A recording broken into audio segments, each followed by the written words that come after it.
Everybody, welcome to the Sunday Comics Brunch, our first of the year. We have a jam-packed show for you. I'm excited to get to it, and I'm not stalling because I can't find the intro to Brunch again. That's not the reason, not at all. Okay, maybe a little. Here we go.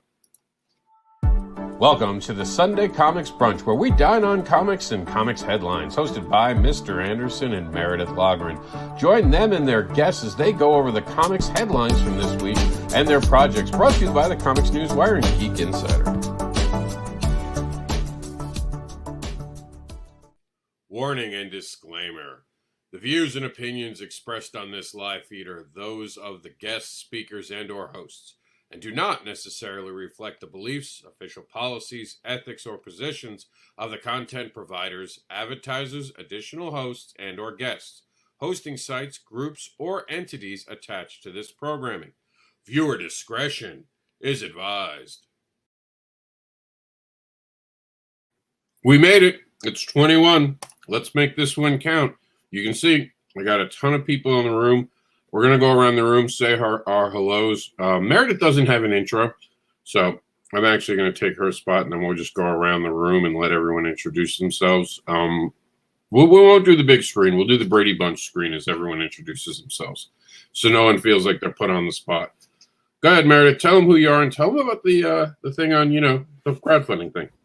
Ooh, well, hello, everybody. I'm Meredith Logren. I am the associate editor over at Geek Insider, as well as the executive producer of the Geek Insider podcast, as well as one of the founding five of Terraform Comics. I currently have a Kickstarter. It is The Compendium of Dread, an anthology of dark fiction, volume 1, which is a collection of my short stories, flash fiction, microfiction that I've compiled into one book. And the idea with the Kickstarter is to have enough funds to make sure that all of those are delivered, but anything extra is paying for art. And currently the dyeing is what I was up at 6 o'clock in the morning with, trying to letter before I send it to Rob, and he can shred it to pieces and break my heart. Rob, who do you want to pass the baton to? Should we pass it to Jack? We'll kind of... You're on mute. I know, I caught it. I love the fact that it now tells you, hey, idiot, you're on mute. That's my version. We're going to do the comic book thing. So make the Z as you go. So Jack's up next, and Evan, will take over, and then we'll go through that line, and then we'll go to the last line. All right? Cool. Jack, You're up. Excellent. Thank you so much, Rob and Meredith, for having me, and so many amazing creators. Hi, my name's Jack. I'm the founder and writer for Arcane Industries. I do the tagline for most of my work is Magical Musings in a Mundane World.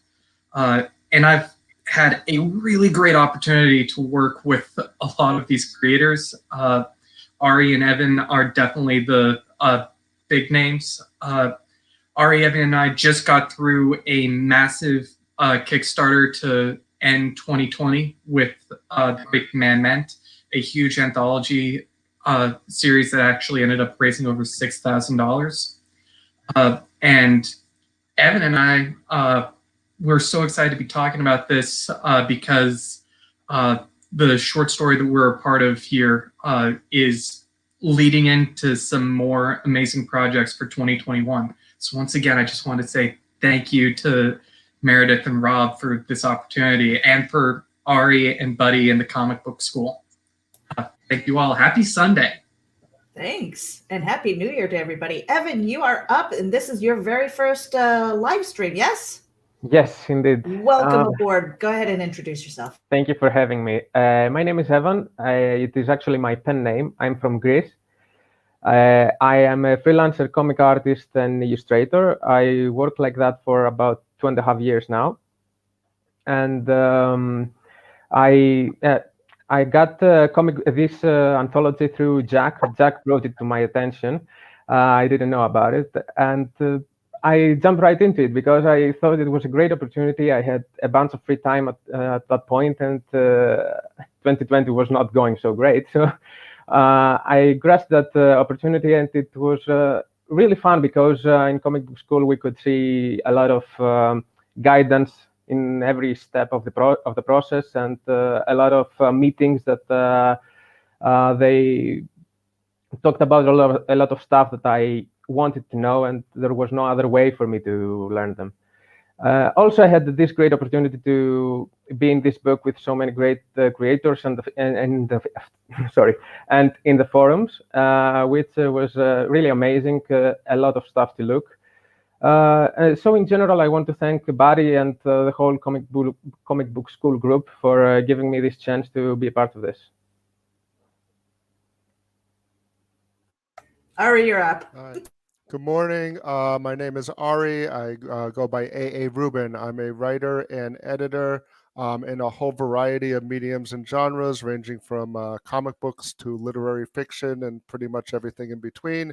I am here mostly today to talk about the Comic Book School Creator Connections Panel 1 anthology, in which I have 2 stories, a comic and a flash fiction piece, and I also was the editor for the flash fiction section.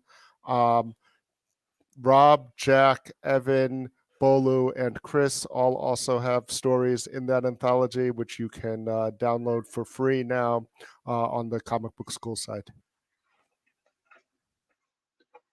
Hi, I'm Edward Davis. I'm the writer and publisher of my own comic book called Immortal Era. So we just finished up a Kickstarter at the end of November. It ended on Black Friday, actually. So December's been a month of shipping lots and lots of books, but that's a happy thing when you actually sold those books. So yeah, I just finished up my 3rd issue of the book, and issue 4 is going to be ready really quick. So there'll be another Kickstarter jumping in February to be selling issue 4. So it's a continued series that'll run about 30 issues when it's all said and done. Awesome. Bolu, you're up. All right. Good morning, party people. My name is Bolu, and I had the pleasure of being a contributor to the Creator Connections Panel 1 anthology. I'm a freelance sequential artist, illustrator, and most recently animator. And it's just a pleasure to get to join in with all of you and talk about what we've worked on. And Chris. Hey everybody. I'm like listening to everybody and I'm like, wow, these guys are awesome. They sound so cool.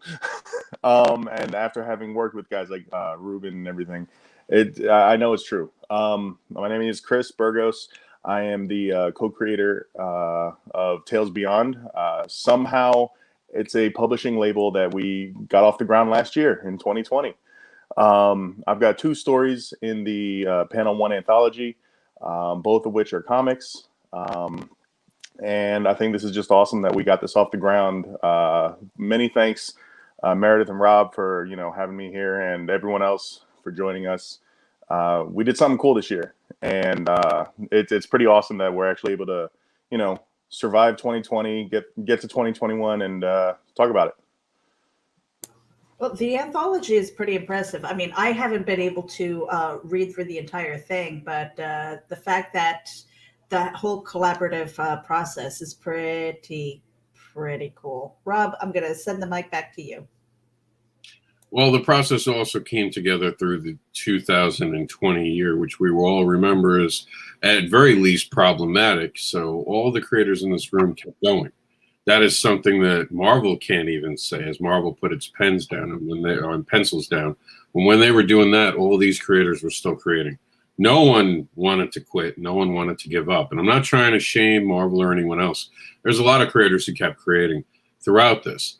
It was never an idea of us stopping. Originally supposed to be released in New York Comic Con. That didn't happen because there was no New York Comic Con this year. Instead, we got Metaverse. I enjoyed Metaverse. It was cool. But that's the point that I'm trying to make here, is that everyone in this room has taken the time to continue to go no matter how bad things got in their year. And a lot of people did have things come up. We had scary moments. We kept going. This proves to everyone, I hope going forward, that creation can survive even in the worst of times. And for at least our generation, this was some of the worst times ever. So I applaud everyone in the room who kept creating, who didn't let the outside world stifle them and stop them from believing in this. Edward has put out 3 books already now, and he's put out some amazing books. I got to read them before the show today, because I always like to know when I have a creator on what they're doing. Jack kept promoting the entire year, kept putting out actually positive content, which could be considered inspiring. Ari stepped up in a big way, got out of his comfort zone, and has made some big steps. And he's known now as one of the bigger names in the comic book school anthology for all he has done. Evan, first time stepping up, doing something amazing. Bolu, I'm not going to talk to you because your voice sounds better than me. I'm not a fan of that. I don't like anyone who has a deeper voice on my show. I'm kidding. He actually had one of the best videos.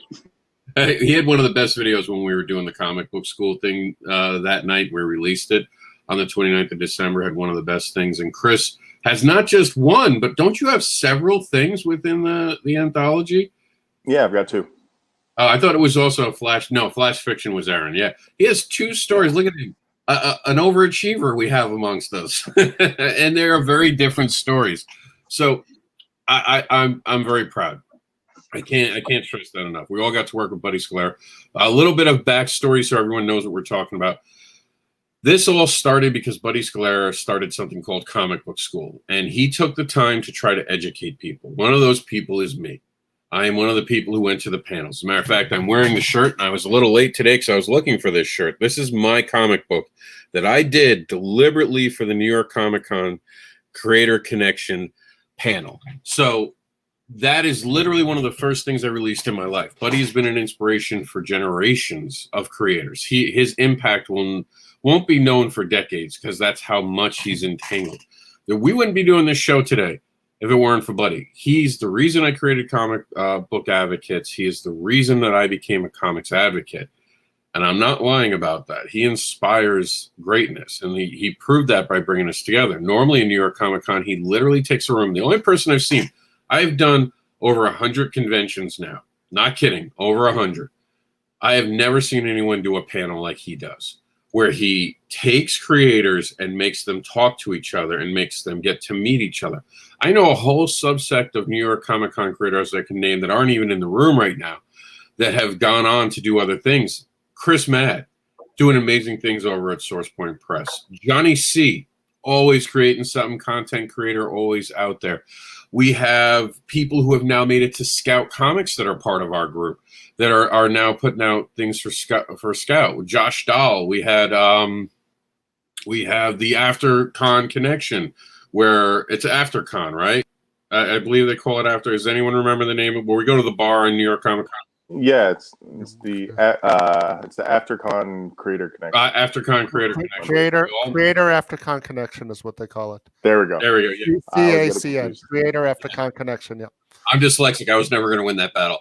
We all get to go to a bar and we get to talk to each other. We've ran into some big names, and I'm not going to tell you who they are because that's for us to know when we go to that event, and that's how important this has been. Yeah, Chris. Actually, a funny story about that. I'm one of the originators of that actual event, and it was something big. Just having, I think, in year 3 when Buddy got tied into it, and we turned it into like an actual paneled event almost at the bar. So it was a big deal having all these creators that Buddy's been bringing together for years coming together after parties and stuff like that. It's Buddy's had a big effect on us all. Yeah. And nothing but thanks to him. Honestly, we don't get where we are today, at least for me, and I can say in my career, with everything I've done and I'm still going to do, without Buddy's knowledge. He gave us the information we needed. He inspired us. He looked at us as, when you're a new creator, you get looked down on a lot. I think everyone in this room has had that, where people have not taken you serious, have just looked past you. Buddy's not that person. Buddy will inspire you. Buddy will tell you to try harder, to fix this, to work on this. He will help you down that road and get you to the next level. Meredith had said at the beginning of this that I'm going to be ripping up her lettering, and that's just not my style. I don't rip people up. I'm critical. I am very to the point. I am a person who will tell you what's wrong with it, but I don't rip anyone apart because of what Buddy has shown me, and I don't want anyone to feel that way. And I really think you guys should subscribe to Comic Book School. Today, there's going to be a new newsletter coming out just today So if you subscribe now, there's a good chance you'll be able to get that newsletter and to keep in. Plus, we're starting again. 21 is going to have a whole new theme. We're going to be talking about that a week from now. Everyone wants to promote the book, get everyone to download. Again, you can get that download in our description for this video right now. It is there. It is in the description. We have it deliberately going on right now so you guys can see what we have going on. That's it for now as far as me talking. Hold on, Meredith. I'm going to pass it to you. I'm going to pass it around the room because I want everyone to kind of talk about how their experience has been on this particular project, and for Edward on his project of crowdfunding.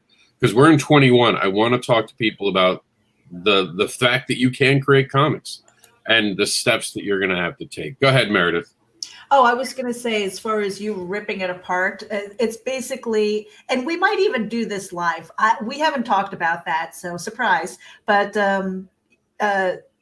it's not that he would rip it apart necessarily, but we're going to go panel to panel. And I can hear Rob's voice in my head, you know, as he grabs his beard and goes, Meredith, you see this panel here?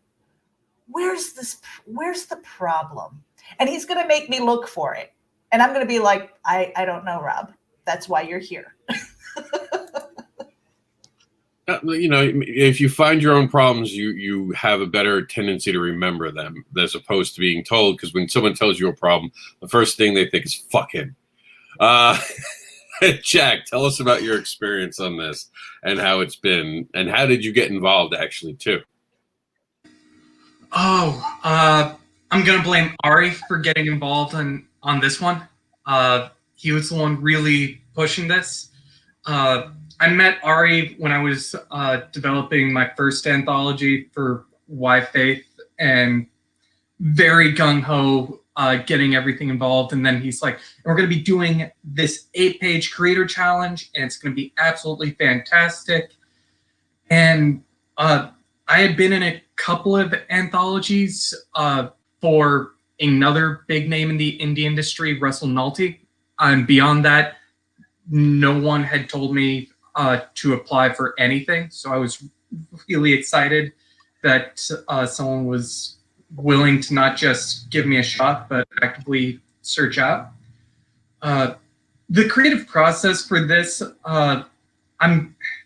this entire panel, I'm going to be embarrassing Evan, just flat out on this, because it was so easy for me to do this. I was watching the panel launch for the creator, and everyone was talking about how our particular short story, Camridian and the Lurkers, flowed and everything. And I'm like, and I get to take no credit for that, because Evan would come out with these amazing thumbnails. He'd be like, okay, what do we want to change? My response would be absolutely nothing. And then he'd be like, you know what? I changed all this stuff to make it 5 times better because that's just what I saw. And he would do that through every step of the process. And Evan and I had worked together initially on a book of short stories that I had him illustrate, but just getting the opportunity to work with him on a full short comic was so amazing. And it really showed what we could do, hopefully going forward in 2021. Evan, do you want to jump in now, since Jack's been talking and explaining? So it would make sense for the two of you to go after each other. Yeah, I'm gonna go back at him and say that, as I said before, he's the one that brought the comic book school to my attention, and it wasn't the first thing, as he said, that we did. We also did the short stories. The first thing we did was these short stories he wrote, and I was illustrating a few images for him. And as time passed, we started doing more collaborations and more works together.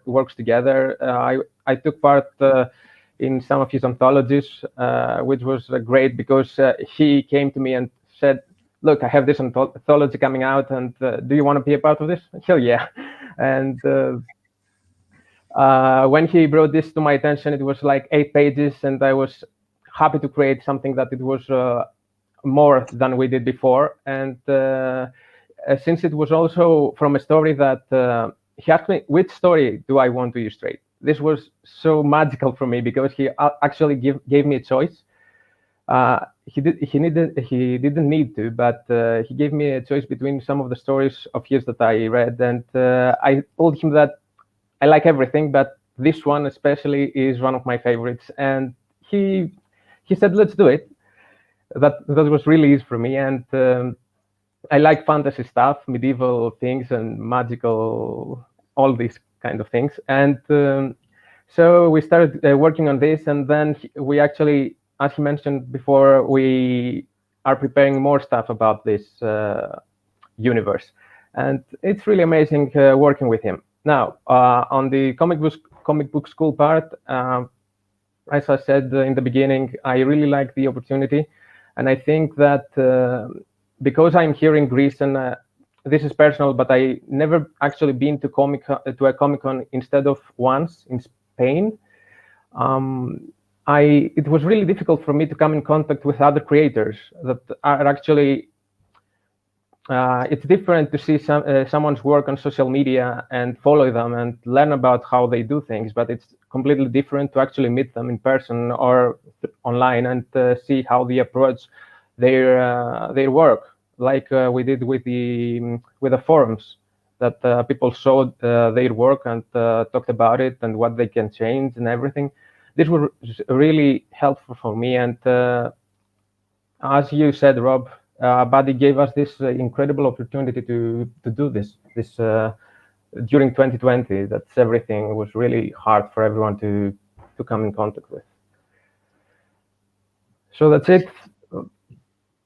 Well, I also want to acknowledge, Evan, where are you from?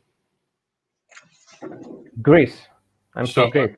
I want you guys to see, this is a new age. 21 has been part of an age where we can all work together throughout the entire world. There are so many creators out there going, I can't meet anyone outside my door. I don't know if they're going to the grocery store and looking for artists on the shelf. I don't know if that's what they're doing wrong, or if they're just, like going to, like, I don't know, Craigslist. But you can go to different groups. I'll give it to you in 1 second, Jack. You can go to different groups like Comic Book School. You can go to even our Comics Newswire. We have all these different artists in there. The Pops' Madness group. Meredith's Geek Insiders doing nothing but talking to all these people. You guys have to make yourself active to get these amazing artists like Evan. And I think Jack's going to explain how he met Evan. Absolutely. And I want to give a shout out for this, especially for young indie writers trying to figure out how to expand beyond your own reach. Facebook's really great. But Evan and I actually met through a site called upwork.com, upwork.com. And it's pretty much a freelancer site that really connects you all over the world. And that's how it's weird because I've actually met several artists from around the world. I'm going to give most of the props to Evan, but it gives you a real chance to see people's portfolios, and especially ones that you wouldn't meet elsewhere. So now I need to figure out how I can get on that side of the Atlantic after this pandemic to embarrass Evan in person. And I do want to stress this, guys. The link I gave you today, it has all of their information. So this is how thorough Ari was with the team that was behind it, the council that was behind it. They made individual spots here. So if you want to know about Jack, if you want to know about Evan here, Evan, you have your stuff in here, right? Yeah, there we go. Evan's in here. So you go follow them. Like this is the moment. You take this moment and you start following these people. As young creators, that's what you know. As fans know that already. I don't understand why creators get weird about trying to follow other creators and send people messages. But don't just send them your work and don't ask them to like your page. Engage. Hey, Jack, I saw you on a program this weekend called the ComiX Brunch. I really liked what you were talking about. Is it okay if I ask you some questions? There are many creators, especially in this group, who are more than happy to help you because everyone in this group has benefited from being helped by someone else. And we're going to switch a little bit now. We're going to bring up Edward Davis to talk to us about his thing. And I know what everyone's thinking.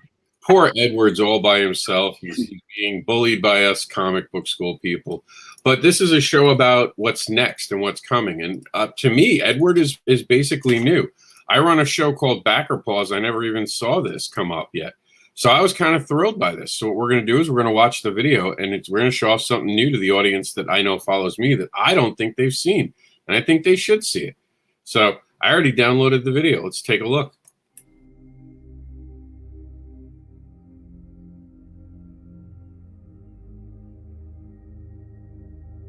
Once again, we return to the world of Immortal Era. When we left off, Miguel had retrieved a long-forgotten historical relic. This relic provided answers to questions that had eluded humanity for 2 full centuries. The relic, the long-lost journal of Rob Rockford, tells the story of how Rob was manipulated by Tristessa, the leader of a powerful and ancient coven, into committing a heinous act that altered the course of history forever. Now, our heroes have been thrust into a dangerous journey that can potentially restore the natural life cycle and end the Immortal Era. With the chip removed from Dr. Nix, Ari will join Miguel on the surface, where she will attempt to complete the mission he left unfinished. While on the surface, she must retrieve the chips held by Dr. Nix in order to allow the entire family to walk freely on the surface. Only then can they all begin the quest that will save humanity. Welcome back, or if you're new to the series, welcome. I'm Ed Davis, writer of Immortal Era, an ongoing series that takes place 200 years in the future in a post-apocalyptic world where humans can no longer die. This campaign is for issues 2 and 3, but also offers you the option to catch up if you're brand new to the series. To summarize what's happened so far, issue 1 introduces our characters, as well as the brutal world that they have to survive. I almost feel like we should use Edward live to talk about it, like we're watching him talk. And I'm like, why don't we just let live Edward take over? But look at that art. I have to admit, one of the things I was blown away, Edward, was instantly the art in this book is amazing. Yeah, I love the art. He's actually, we're talking about international. He's from Brazil, so I just found him on a forum when I was searching for artists, and I love that he works with the traditional pen and ink. He doesn't do the digital, because when I started writing this story, I actually started writing it in about late 98 into early 99. So some of the reviewers that have read it says it has a very 90s vibe to it, but that's when I started to write it. So it actually feeds on that Y2K hysteria at a certain point in the issue. So yeah, I got him, and actually the colorist is from Italy. So I have a full international team on it. And like you said, it's so easy to work with them, because at first we were emailing, and I'm the worst with email. So I said, you know, just get on Facebook Messenger, and we're going back and forth. And as the series has been progressing, he's been giving more input, like, okay, maybe we can work with this, because I think he knows the characters better. So we're working on, he's actually doing pencils right now for issue 5, even though we haven't released issue 4. So I'll kind of give the premise of the story. It takes place 200 years in the future, but also incorporates a lot of different flashbacks and things like that. So the story kind of begins in the year 1999, and New Year's Eve, there's something that happens that basically renders the entire population immortal. But with their immortality, they don't gain any kind of superpowers. They don't have any special abilities. They'll continue to age. They can still get sick. They can still get harmed. If something gets cut off, nothing's going to grow back. So the story moves 200 years in the future, and we see what life has been like when people haven't been able to die for 200 years. And there's one group of people that are forced to live underground. They're not considered legal citizens, so they live in abandoned subways. And the other half of the world, they live in these overcrowded, bright, glittery cities that they would seem to think, oh, these are the superior places to live, but those cities are just a big, ugly mess. And the group underground is working to try to bring death back into the world. So the overall story is going to be just a big hero's quest to restore death into the world. It's a really weird premise. You basically want to make it so people die. But it makes sense because there's an unnatural order that goes along with this. And you start to see it. Even one of the characters that I like, Dr. Mann, right? Yeah. He is just, and I don't know if you guys caught this. He's just a head in a robot bed. He's like Cyborg from Teen Titans Go, but without the humor. He's a very serious and very cool character, and I was blown away. I never know what I'm going to get when I set up talking to people and all that, because I talk to hundreds of creators. So I don't ever really look at anything until if they send me a PDF, I always judge them by what they created. I think I get to know a person a lot better when you get to read what they're creating, what they're putting behind it. And this is well written. I got to admit, I was very well taken by the story. It made me interested. I really liked the art in it. Well done, Edward. Seriously. And you had 106 backers raise over $3,000 to get you to this point. How did your crowdfunding begin? Like, how did you start? Like, because we want to talk about 21 and inspiring people to do it. Your first Kickstarter, how did that go, and how was the journey from you from then to issue what'll be 4 in just a few weeks? Really, it was just a matter of, there's a lot of videos online where people talk about what are the things that you need to be a successful crowdfunder. So the first thing I did was just go to various cons and try to get a list of people onto my email list. So I started by building an email list and kind of getting word of mouth out there about the book. So I had already done a couple of cons before I launched a Kickstarter and had a lot more planned, but of course 2020 decided otherwise. But just trying to build that organic audience, and I make sure that every issue ends with a cliffhanger, so I'm trying to make it so people want more and people will continue to want to read more of the story. So first was just getting those readers from issue 1 and doing a lot of begging to family and friends, like, hey, every day on my Facebook was like, hey, check it out, I got a Kickstarter, go and see that. So it was just trying to get the audience of, the ones that are going to pledge, your family and friends, and then just trying to get other people in on the premise. So I did do a lot of, okay, issue 1 has been out for a while, have issue 1, read it, and if you like it, come on and grab issues 2 and 3. So it was just trying to build that audience, and then searching out different podcasts, different videos like this, where I could talk about the project and let people know that it was out there and get people coming your way. I tried to avoid, as soon as you launch a Kickstarter, you get approached by so many of these people saying, hey, we're going to make your Kickstarter successful. Just pay us this much money and we'll pledge to your Kickstarter and we'll make it successful. So even though they're tempting, everyone I had talked to said, don't even mess with those. So if you talk to other creators, like you said, Facebook is a great way. There's a lot of good groups on Facebook where you can talk to people that have already done it, and they'll say, don't waste your time, don't waste your money on these different things. And they'll tell you the things that helped their Kickstarters become successful, because you can look and see, okay, this creator has 5 or 6 highly successful Kickstarters. What's the secret to your success? And there's those people out there that, okay, I know the secret, but you're going to pay me money for it. And then there's plenty of creators that say, just here, try these things, and they're willing to give you help and advice along the way. So I spent a lot of time just networking with different creators, finding out what worked for them, and I modified the campaign along the way, because a few of them said, you should make sure that in the beginning of your campaign, the covers are right there so people can see those. And they were giving all kinds of advice, so I had modified it along the way. And you just want to keep things out there, and then you talk to other creators who have Kickstarters going and say, hey, let's exchange pledges, and things like that help, because it just keeps your campaign on people's minds. So it's just constant work. You have a 30-day campaign, and for all 30 days, you're just out there.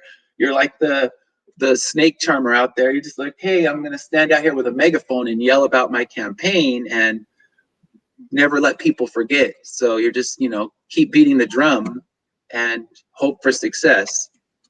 And I'll give you some. We do a show called Backer Pause. Those who don't know, we sit around and watch videos, and when the actual guest judges, sometimes up to 2, get bored, they actually stop the video. On a recent issue where Meredith was on, I had taken to account the fact that I dislike 2 things. The first thing I dislike is the issue 1, 2, and 3. And I understand it. I'm not blaming you, because that's the advice being given. I'm just not a huge fan of that. I think that everyone offers back issues. I don't think I've seen a Kickstarter where they're like, nope, you can only have issue 10. Forget all the other ones before this. It's only issue 10 you get. Everyone does that. But the other thing you missed out on here, and this is the really important one, you didn't give me the elevator pitch. In that one sentence here, you could have given an elevator pitch. I can't tell you how often an elevator pitch will win someone over right away.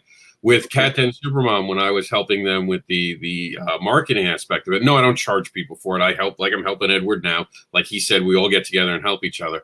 One of the things they told them was the catchy tagline. Teaches morals with farts. And that's just something that drags you instantly in, and you're like, okay, I got to know more about that. It's like my free hugs and spanks sign. It drags people in. You got to have that at the top of your Kickstarter for your fourth one. And if you need help with a pitch, just bring it to me. I'll work with you, and I'll get you a good pitch. I'm actually quite good at doing pitches. Too bad there's not like a job like an ad agency I could work with to do pitches or anything like that. But great book. I appreciate you and your journey that's coming on. And like I said, Edward's kind of new to me, and I'm liking what I'm seeing, and I can't wait for him. Hopefully he'll be on a future episode of Backer Paws with us, actually, where he can be part of that, because I like the energy in the book. I like how he's talking about that. And I really hope you subscribe to Comic Book School and maybe even join us for the next part of this as we all get together to do a bigger, hopefully, anthology next year. All right.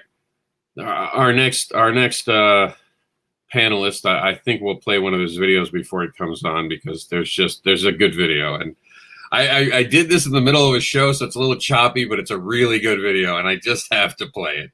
So here we go. Two wizards stare at each other across a dusty road under the clock tower. This town ain't big enough for the two of them. Or is it?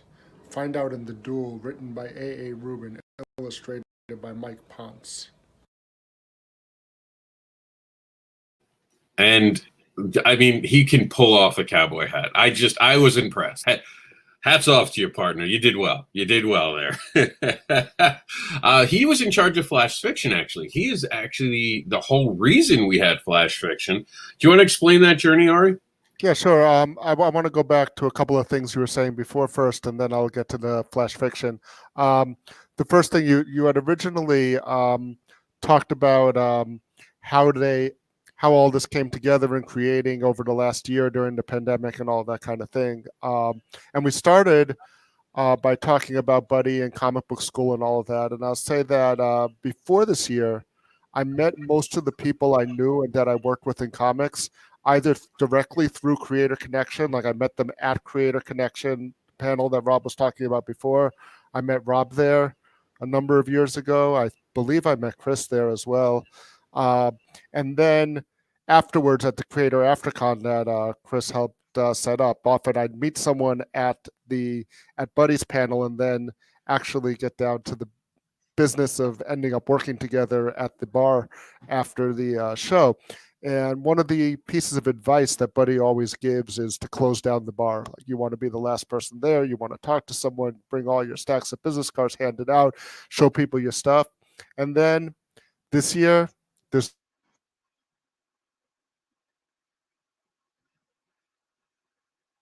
Ari, you muted yourself, I think, by accident. you can't meet people in person.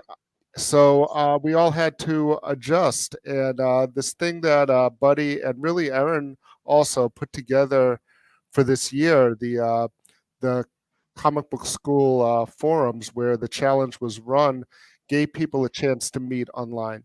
So the artist for that Flash Fiction piece that you played the video for, Mike Ponce, who Chris also worked with on one of his stories, great artist. I met him through the Comic Book School forums. There's no Creator Connection panel, but Comic Book School is still creating those connections through what we've been doing over the last year. And I think that's really important, that we've all had to adjust to a different way of doing things without the content, without the panels, without the networking events, and especially the panels like Buddy's panel and the after panel, where you can't go and sit down with someone in a bar after the show, have a beer, talk about your work.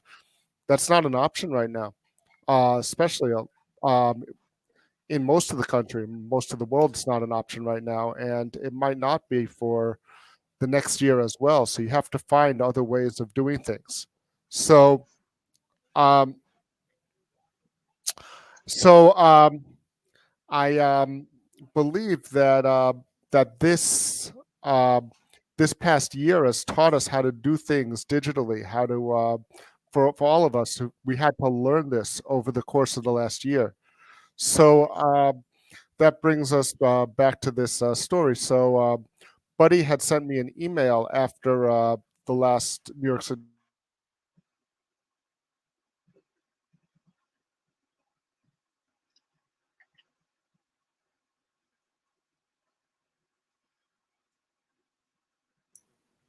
Is anyone else seeing Ari frozen? It's frozen. Okay. I thought I was frozen for a second. I thought it was me too. We just give him a second. And what's up here while he reloads is actually the chat that we've been using for this year. And you guys can see the different interactions. Plus, Comic Book School had done this amazing thing step by step. And I'll actually show it while just to give them some time to reload whatever's going on. 'Cause, internet. So let's take a look at how much they broke down the entire thing real quick. And so look at all these different steps to the challenge. I'm being messaged. Let me just check if that's Ari. But you guys can see what's going on here. All right, yeah, he had to, his computer just reset with a mandatory update. So you see all the different steps of this. There was a production step. There was the letters. We're going in reverse, of course. We had the color step. And look how much this was. And there's the Flash Fiction Challenge that popped up. Just from what Ari was trying to say was that there was a moment where they talked about it and adding content to it. And that was one of the things that content got added. And here he is. He's back. All right. Yep. Sorry, I'm just talking about how we all learned how to be online and use technology. And then my computer did one of those things where it resets and you can't stop it. So shows you, how much I know. Sorry about that. So where did it cut out when I was talking? You just had gotten an email from Buddy after. Oh yeah, right after the last Creator Connection. Buddy emailed me, and I think he emailed a number of other people, probably Chris as well. And he said, "I'm starting this new thing. We're going to try to do this comic book school council in between to stay connected in between the cons." And this was before the pandemic. This is before anything.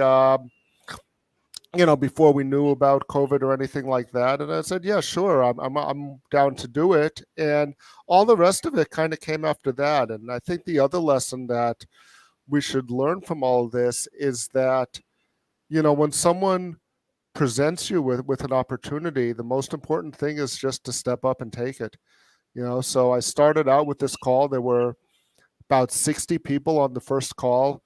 It was a huge thing. Buddy explained what he was doing. Erin explained her idea for the 8-page challenge and the anthology and all of that. And just by showing up and being there and saying, hey, I have editing experience. I can help people with the editing process. Oh, you need someone to do this or that. Yeah, I'm available to do that. We're all home anyway. You see that you can... You show that you're reliable, that you can get the work done, hopefully get it done well, and then you end up with bigger opportunities because of it. So talk to us about your story in this. You have So I have two stories in this book. I have a comic that's illustrated by Ariel Lupkin and lettered by Chris Doklemansky. It's called A Day in the Life of Mr. Stupendous. It's a superhero spoof. So an average day in the life of the most powerful man in the world. And things have kind of changed. We all have this idea of what old superheroes are like. There's all these tropes. A lot of them come from the old Superman comics and other things. And but the modern world, it doesn't always work. You have Superman used to change in a phone booth. There's no phone booths around anymore. Where are you going to change? You're up all night fighting crime, and then you have a day job. When are you sleeping? What happens when you fall asleep at work and your boss wants to fire you? Do you use your superpowers to finish your work on time? How does that affect the rest of your day, that kind of thing. He's having trouble with his wife because she's suspicious. He doesn't want to tell her about his secret identity because Maggie, come on. Sorry about that. I had a little visit from my kid there.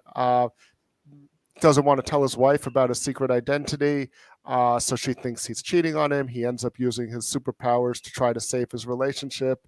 In addition to fighting crime, how do you balance all of that? I said he may be the most powerful, going back to Rob's little taglines that he likes over there. I said he may be the most powerful man in the world, but in the end, his problems are all too human.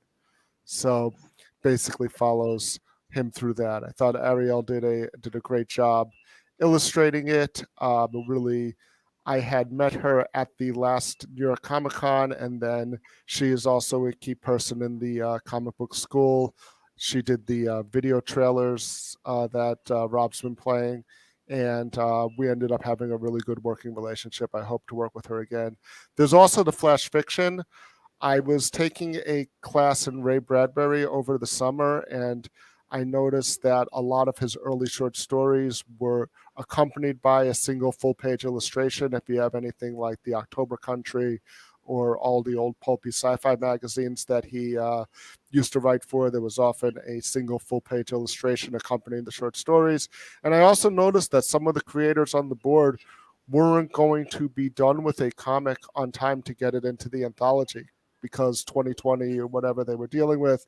And I approached Buddy and I said, hey, what do you think about putting Flash Fiction in? So we decided to make a section with Flash Fiction that would be a 500-word short story, which is basically one typeset page accompanied by one full-page splash illustration. My short story in there is called The Duel. It's a mashup of a spaghetti western and high fantasy. Like I said, two wizards meet across the road, high noon under the clock tower, except they're dueling with their staffs rather than with the six-shooters. And that was, again, that shows how well the forums worked to pair writers and artists. I had a number of ideas. I posted 5 or 6 ideas for the Flash Fiction Challenge. I said, hey, any of the artists interested in illustrating any of these? Mike said, I really like the idea with the wizards in the Old West. And he jumped on. We did the illustration. He did a fabulous job illustrating it. I really love the illustration that he did. And we have a section in the anthology of Flash Fiction pieces along with the comics. It's 2020. A lot of the old rules are going away. You used to not be able to find comics in the bookstore. There was only comic book store and bookstore. They were two completely different things. Now you see them in literary journals. Now published comics, you see comics everywhere, and you're starting to see more illustration of prose pieces as well. So we're trying to be on the vanguard of that movement as well. I want one final question. You were part of the editing staff behind the book, so you have read the entire staff. Can you give me 3 stories that you think stood out that aren't your own? I'm gonna let you off the hook so you don't have to talk about yourself. So you can talk about 3 stories that aren't your own that really jumped out at you as, hey, these to me as just a fan of comics, because we all start as fans and we all continue to be fans even as creators. So what were the 3? You know what? I love all the stories. I'm going to give some props to the other people in this call as well. I really liked Jack and Evan's story. I thought it was a great story. It was one of the both in terms of how the writing and the art worked together. I really liked how that worked in their story. They have kind of a fantasy story, but it has an interesting narrative perspective where the narrator of the story is not who you would expect necessarily to be narrating that story, and it provides a different perspective than you would normally have in that type of story. So I thought that was really unique. I really liked both of Chris's stories, but I do have to say that my favorite was the Ragnarok one. You can see in the upper right hand corner, I believe, is the of the comic book cover. There is the art from Chris's story. I love Norse mythology and all of that. I thought it was it did a really good job of being true to that tradition while still telling a modern story. So it's very hard to be both relevant and true to the original source material. I thought he did a really good job with that, and Bolo's story was just was one of the crazier stories in there. It was very original. It was kind of it's sort of like Fantastic Voyage or Inner Space combined with like space adventure type of thing. I'm a big fan of classic sci-fi, Asimov, and I already mentioned Bradbury and Heinlein. So, it reminded me of that, but with some slapstick Looney Tunes type stuff thrown in as well. So I'll say that you should read all the stories of all of the people on this show. I thought they did a great job. One other thing is that Rob mentioned the creator pages with all of the content that you can click on the stories and you see that. Chris was actually the one who put that section together. He really followed up with all of the creators and made sure that all the links were correct and those types of things. So, shout out to Chris for that one. All right, now we have a video for our next entry, and everyone can tell me later that my voice is better. We can all agree that my voice is better. All right. Greetings, hello, and how do you do, friends and strangers? My name is Bolu Oriowo, and I am the writer and artist behind The Battle of the Belly of the Beast, a story that you can find in the Comic Book School's 8-page challenge anthology.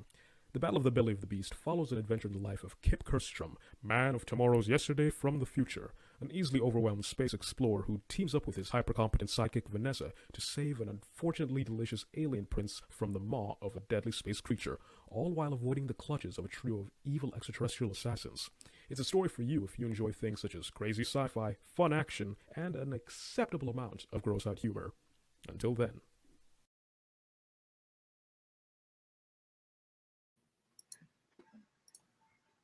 All right, so bring us up to speed. How did you get involved in this?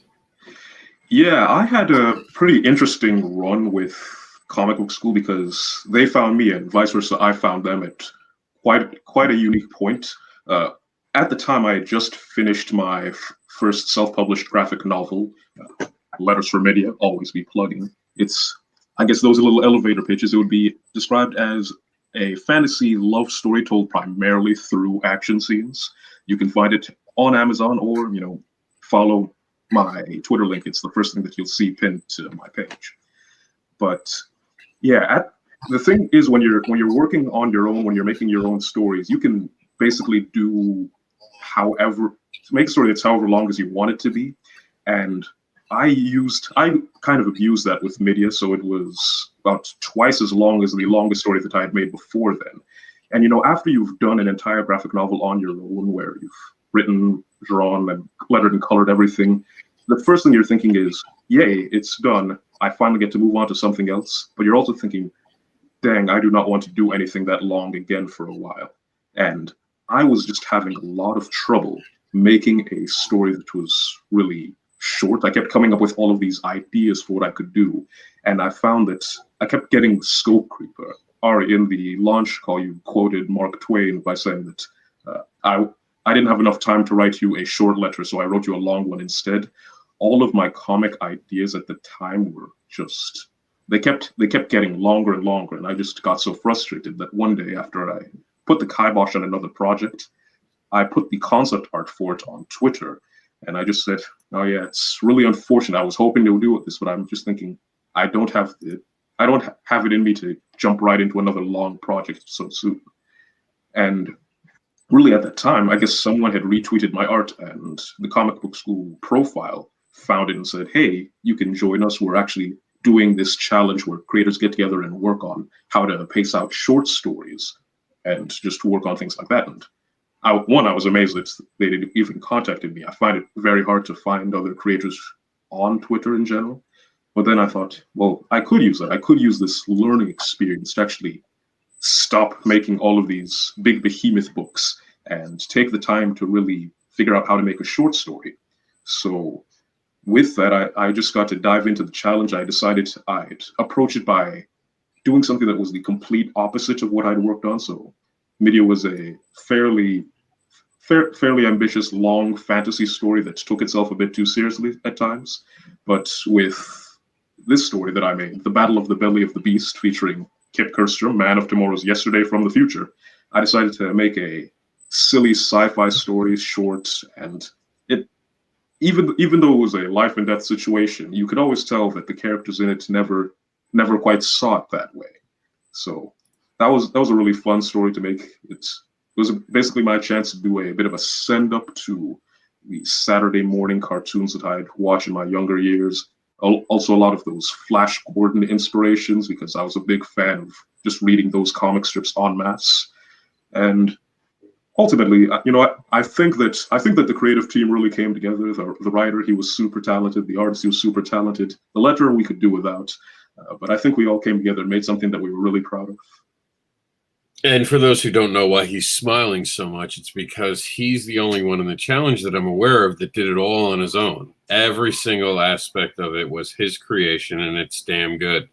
So that's an impressive thing when you can color, pencil, ink. Lettering. I mean, look, I'm a letterer too. I mean, I could give you some advice. No, I'm kidding. I'm teasing him. It was good. It was a really good book. I enjoyed the story, and I get what he says. Sometimes we're so busy trying to create these giant worlds that it overtakes us. The smaller stories, and I've done that with the Advocator. And we're going to talk about the Continuum today and how that's moving forward. I agree with you. Sometimes smaller stories actually are more fun because you get that challenge of 8 pages. I don't know about the rest of you, but 8 pages, like I'd rather do a 4-page story than an 8-page story because you really start getting your gears going at 8 pages. Like you start wanting to tell more and more of the story. You're like, I'm almost there to the end of the story. Wait, let me make this a comic right now. Just give me 15 minutes. I'll write the rest. You just want to keep going. So there's always a challenge to limiting yourself on the amount of room you have to play in. Even with the creative journey, I was, which I'll talk about later, I was like, how do I land talking about my life in just 8 pages, but also show the importance of comic book school? So you did well, my friend. You did really well. Like, congratulations on doing it all on your own in this year that we just got through in 2020. You were able to make it happen. And I was just going to pass it to Chris, but we're going to have to now banter as he tries to get back in for a minute. So I do have one final question. Oh, there's Chris. Okay. I do have one final question for you. During the process of creating this and being part of all those meetings and being part of it, did you find it was like a support system? Because I know I've said it, and I know some other creators have said it, that this felt also like a support system. Just being able to replace not being at cons and talking to other creators, we now had the ability to talk to other creators at least once a month. We knew that there was going to be something that we could show up to and actually be within the creative industry and meeting with our peers. Did that really inspire you to be part of this? Oh, definitely. I'd say it was a really good chance to be in that more supportive system, because I find that with comics, especially independents, it's very easy to spend a lot of time just working on your own, running through this idea that you're not certain it's going to be any good or if anyone's going to like, and really you're putting a lot of faith into it until it's done. But with this, I was able to just have the chance to show people what I was working on at that point in time, get a bit of feedback, give feedback on what they were doing. And yeah, it was that sense of community that it's really not something that I'm used to working with primarily solo projects, but it was great to actually get that chance.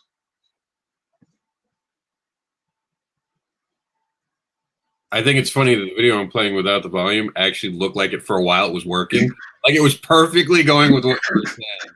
I feel so attacked by my gestures. I loved them. Are you kidding me? I'm moving your arms. Like I'm from New York. So I was like, I'm speaking the language of both ways. I'm hearing the words, but I'm also seeing the body, and I'm like, oh yeah, I know what he's talking about. But we're gonna go on to Chris. Chris, apparently the person behind this thing, he what would you call it? Like an index, right? An index of creators, I guess, a credits page, if you would. It's pretty much just an index. All right. So he the man behind the index also is behind 2 stories. So we're gonna go ahead and play the Teddies. I think I have one for the Teddies, right? Yep, I have one for the Teddies. So let's start with Teddies. I'm Chris Burgos. I'm the writer and creator of Teddies, which was beautifully drawn by Mike Ponce.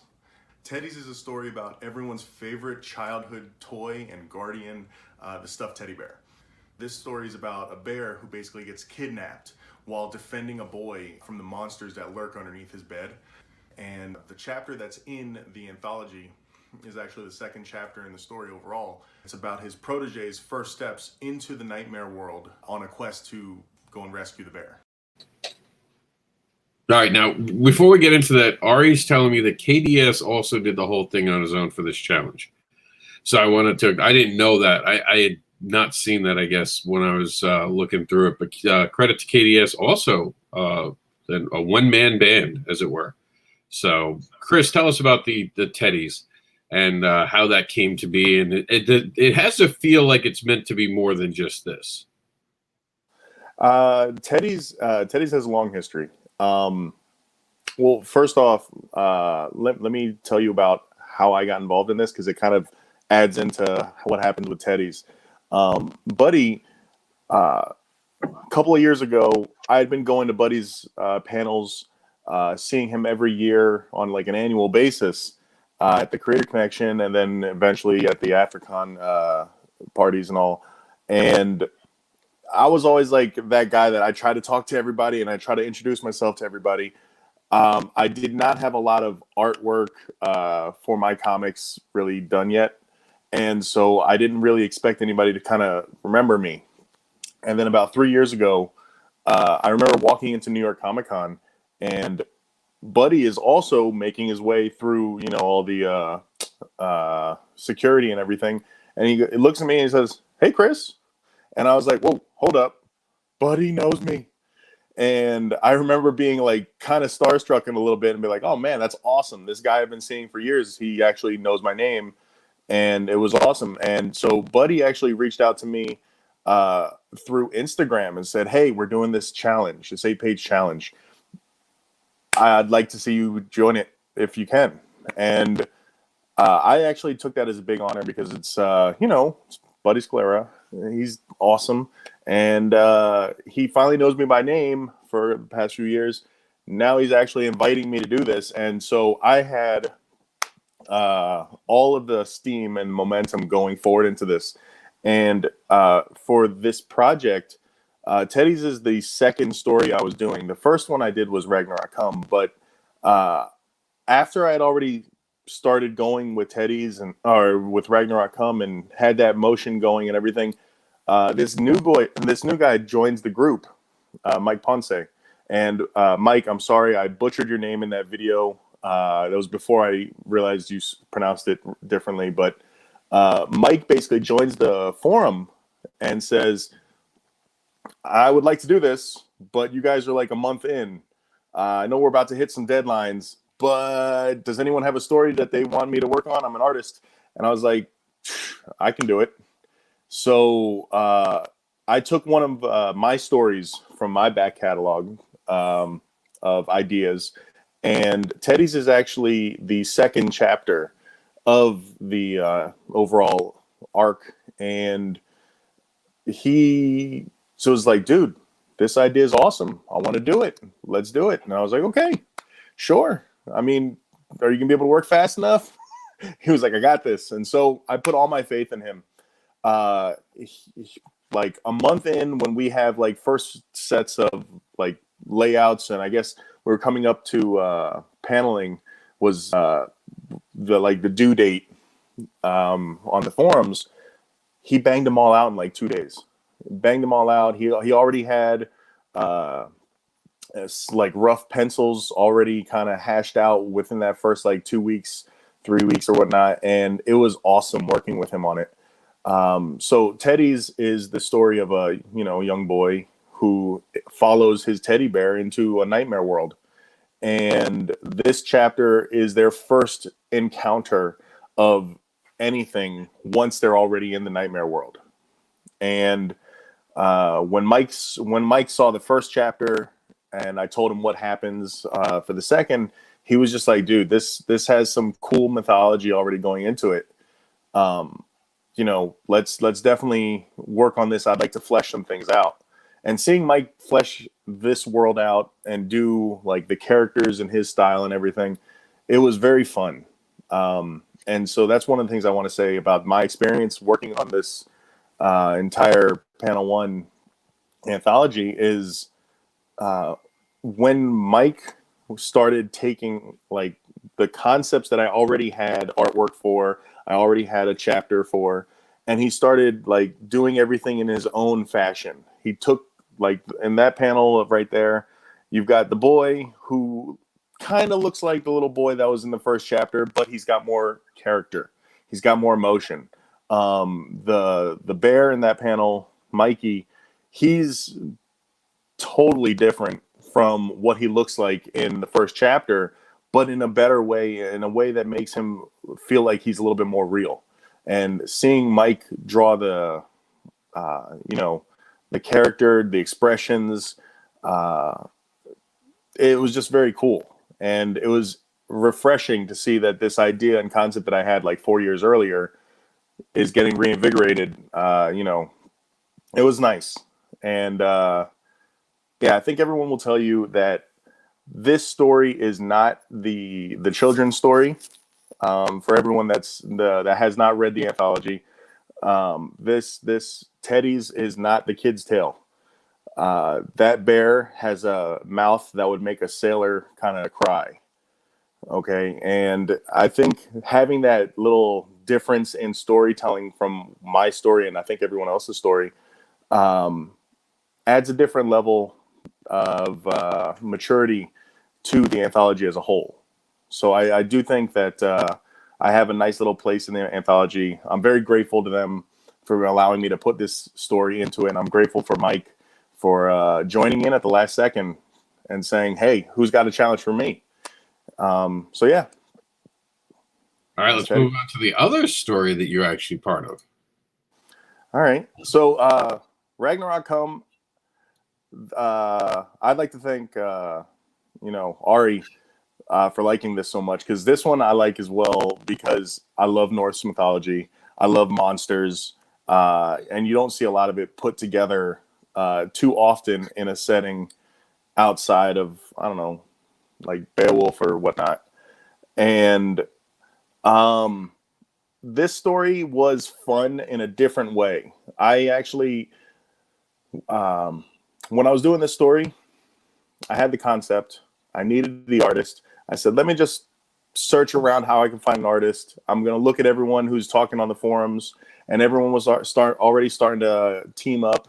And so I was like, okay, let me see what I can do about finding someone that's not here that might be a little bit easier to grab. And I found JP Vilchis, who's the artist on this. I found him on Facebook.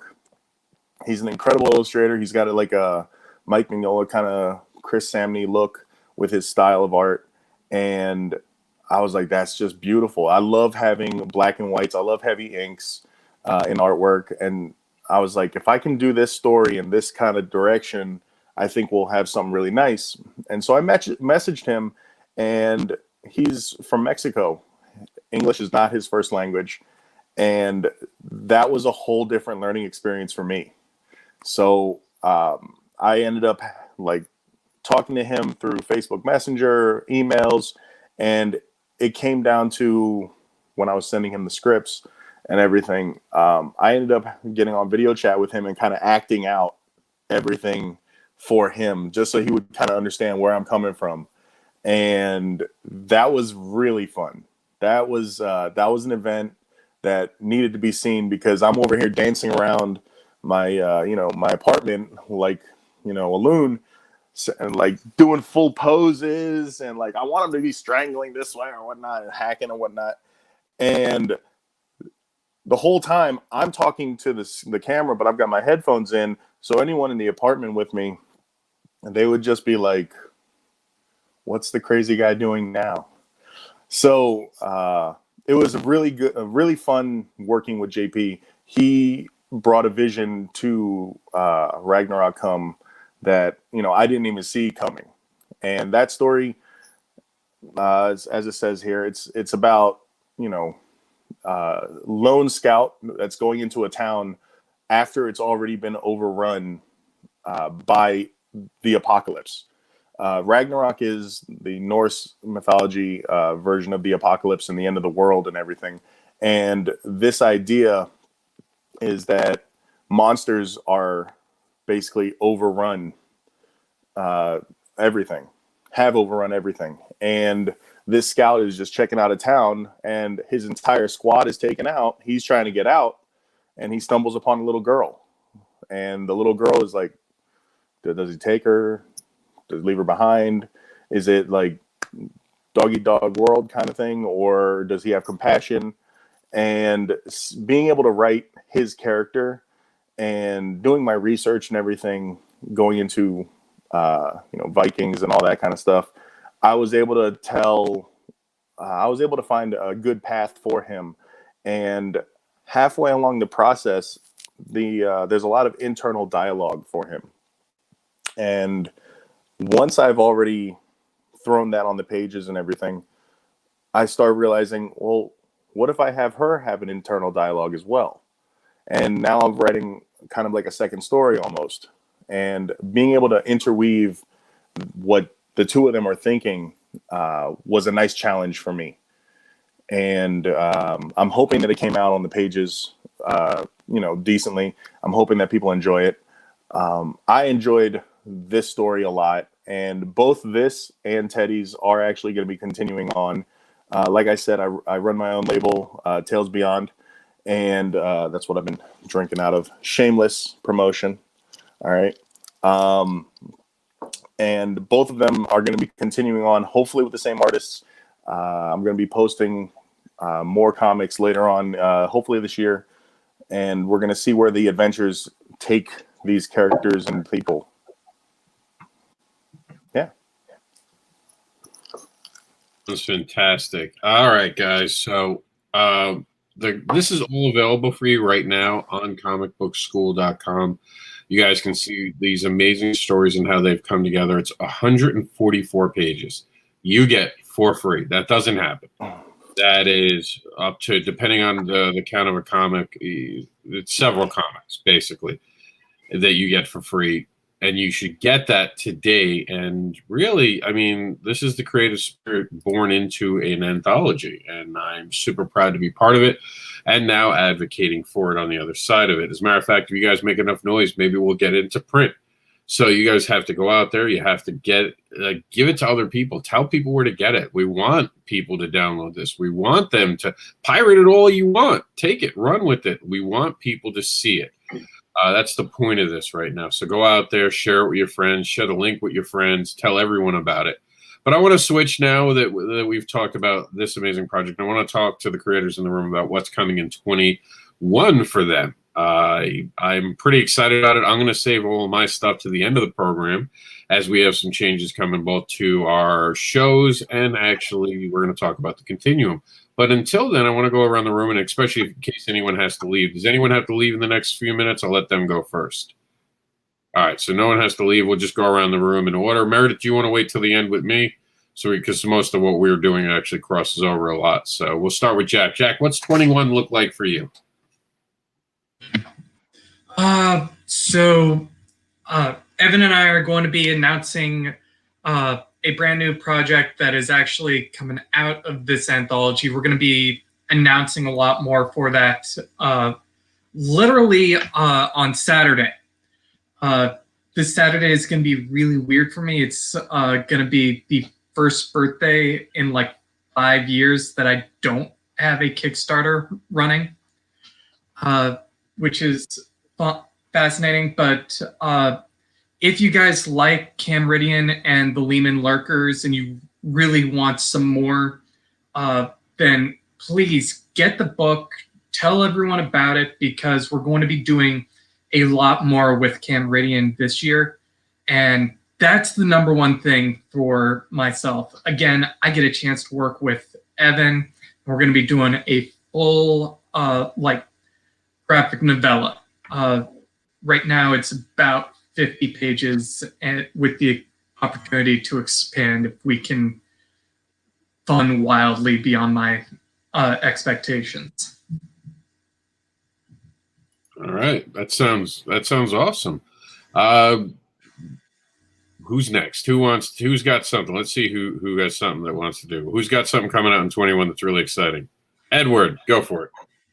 I'm going to still continue working on Immortal Era, and I'm promoting myself as well. So always wearing your own swag and drinking your own coffee cup. I need one of those now. But I'll have the 4th issue coming out. My goal is to get all the way through the 6th issue and be able to put out the first trade, because even at cons, when you're doing the small press area, people say, all right, I'm going to wait for the trade. It's that mentality that they get from Marvel. So my goal is to make sure there's a trade out there for them to read. So that's what I want to have happen by 2021. And I'm also a 5th grade teacher, so I want to do something that's kid friendly, because my current book is very unfriendly for the kids. And all of my students say, oh, I want to read your book. I want to read your book. And I say, please don't. I don't need your parents calling me up and yelling at me. So I want to put something out that would be more kid friendly. And one of the people that I networked with during the Kickstarter, he primarily releases kid friendly, more cartoony looking art. And we talked about collaborating together so I could put something out that I could actually put in the hands of my 5th graders and not fear for my job. And I think it's super important that all ages comics get around there, even if it's comics for younger audiences, middle-aged school, or even a young adult. We have to invite children back to comic books, and that means that we have to make them content. We can't expect them to read the back issues of something that's out there. It's up to us to compel them. So good on you, Edward. All right, who else has got something that they're excited to talk about coming out in 21? All right, Chris, go for it. This year, like I said, I started Tales Beyond. I'm going to try to be padding it this year, and everything from packaging together chapters 1A and 2 of Teddy's, which is actually going to get released on my site this week.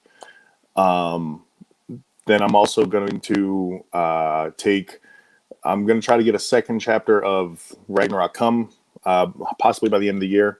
Right now, I'm in the middle of releasing or putting together a story called Wizards, and it's a top secret project I've been working on for the past few months about individuals, warring factions of secret agents that have magical masks, and that's actually looking really fun because, as you guys were talking about, you got to have content that reaches all the full gamut. And my first book, which is on Tales right now, is Runt, and that's a story of an orc. It's got cartoony art, which is really fun. It's meant for the younger age groups. It's done by Ashley Whittam, who I believe Ari is working with on something. And that project's already available on my site. I'm hoping to get a second chapter out of her later on this year. Like I said, younger age groups. Then I'm going to bump up. Wizards is more for like the, I want to say, what's that show? Avatar. It's for that age group crowd. Like everything like 11, 10, maybe up to like 14, 15. And adults. I know you adults love Avatar, The Last Airbender, Korra and all that. But then with Ragnarok coming in, taking up a little bit more of that older age group, and then Teddy's being the mature content, I do plan on following up everything and having everything, at least another chapter of everything within in the works throughout this whole year. But Wizards is what I'm really looking forward to. It's going to be dropping, I think, in April. And it's going to be something very interesting because I'm working with a first-time artist, and his art's incredible. It's fun being a writer who I kind of know how to help him and guide him a little bit. And I'm looking at other artists I've been talking to and their work and everything. And so I went to art school and all that jazz. Being able to help someone and grow their talent, because this guy has amazing talent and he's got really good skills. He just needs to be molded a little bit. So I'm having a lot of fun with that and working with him, and being able to help someone else and their growth is that's actually pretty fun and entertaining, and it's a good experience. And one of the things that I hope everyone does, don't just do something for yourself, help someone else out, because right now that's what everyone needs, a little bit of help. And if you get that opportunity to mentor somebody, snatch it up, because it's a great experience, and that's one of the things Tails is doing this year.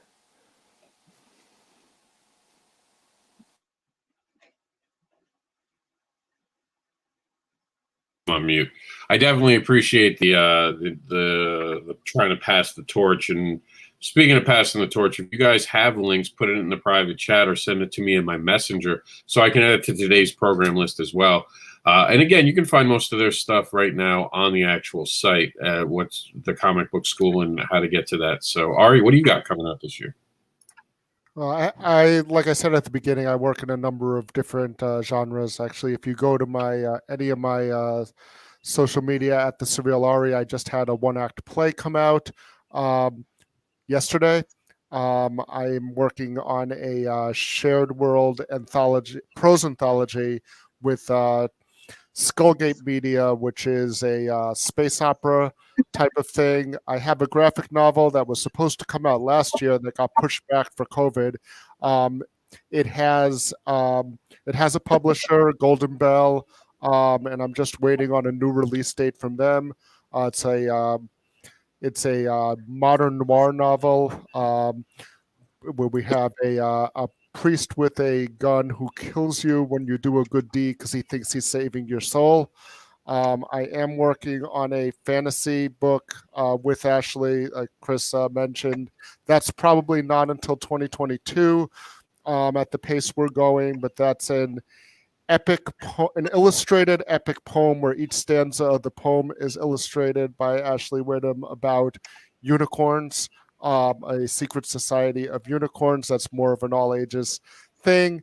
I have a poem that's been accepted to a pro horror journal called Love Letters to Poe. Mine is called The Widow's Walk. So that's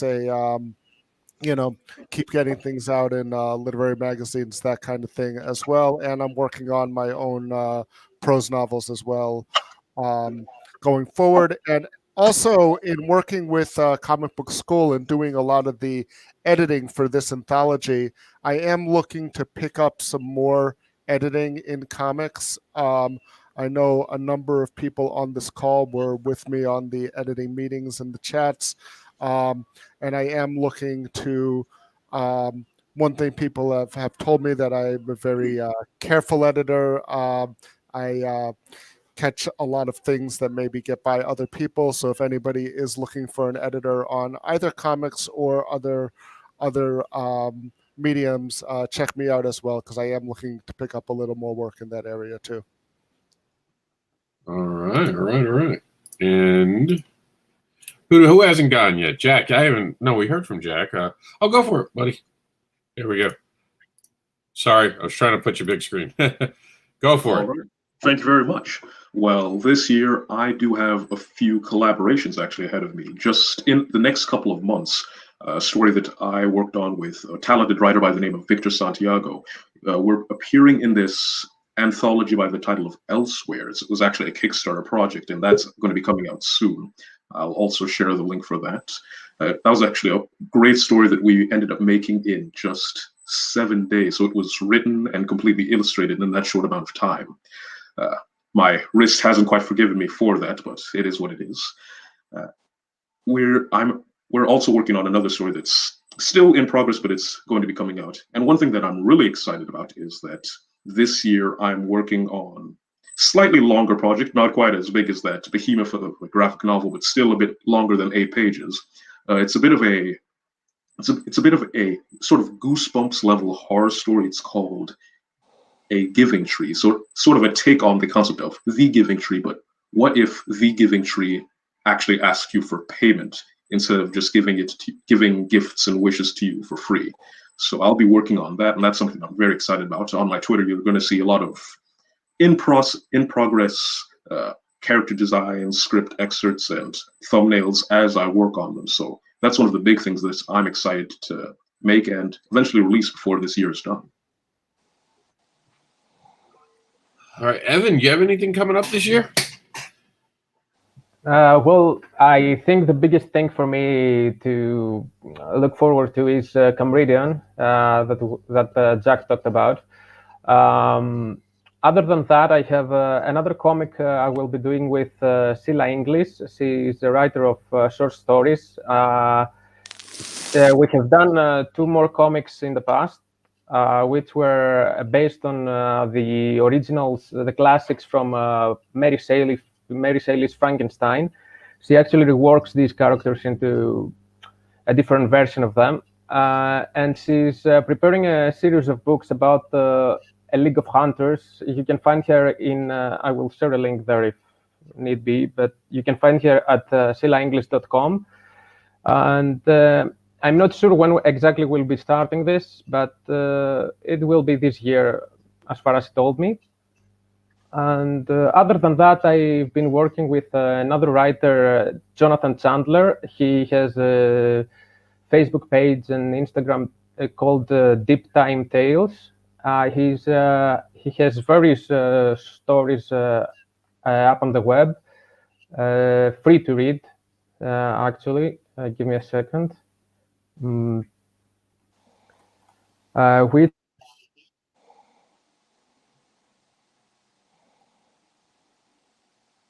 think Evan. but he's. Can you hear me? Yeah, you kicked out for a second. You're good now. It came Can back. you hear me? Yeah. Can you hear I us? think I'm frozen. Not anymore. He's lagging. Give him a second. He'll catch up. Okay. Go ahead. Continue. Maybe hear you. How's it now? Still lagging? You're good. I can see you fine. I don't know if you can hear us. Yeah, I can hear you now. So what's the last thing I said before? You were saying, hold on, and then that was you looked like you were looking for something. Yeah. Yeah. It's about Deep Time Tales and Jonathan Chandler. He has some stories, one of which I'm working on, and I'm doing one illustration per chapter for him. It's called Strength of the Shepherd, and it's a fantasy universe. I've been working for this for a few months now. It's an ongoing one. He's still creating the next chapters as we go, and I create an illustration after talking with him for each chapter as we move on.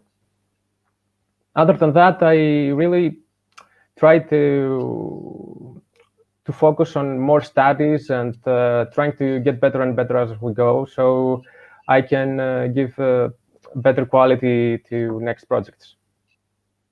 That's fantastic. Well, we look forward to what you have, and of course, we're gonna talk to Meredith.